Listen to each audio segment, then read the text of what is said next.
Next, when President Obama visited a mosque in Baltimore in Maryland on Wednesday, it was intended to send a message of comfort. In Muslim communities across our country, this is a time of concern and, frankly, a time of some fear. We're one American family, and when any part of our family starts to feel separate or second class or targeted, it tears at the very fabric of our nation.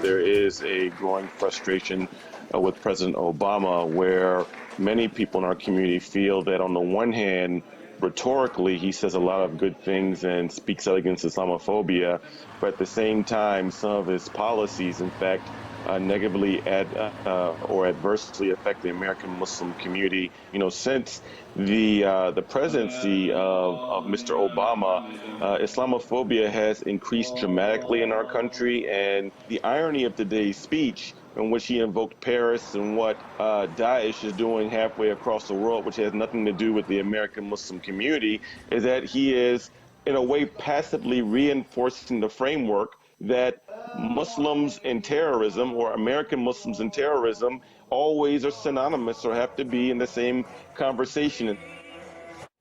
An Israeli police officer has been killed and another critically wounded by Palestinian attackers at a border checkpoint in Jerusalem.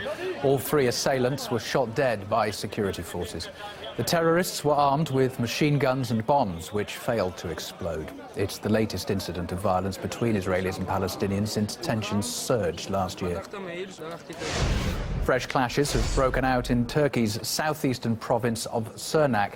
Turkish security forces are waging what they call a counter-terror operation against militants in the predominantly Kurdish region. A curfew there is now into its 52nd day. Human rights groups say almost 200 civilians have been killed there since August. In the Philippines, anger at a military agreement with the United States has spilled over onto the streets of Manila. Protesters in the capital marched to the American embassy, where their progress was blocked by riot police. Activists say the deal could allow the return of US bases to the country and usher in a new period of American military occupation. Live worldwide, the news from RT International. More for you after a quick break.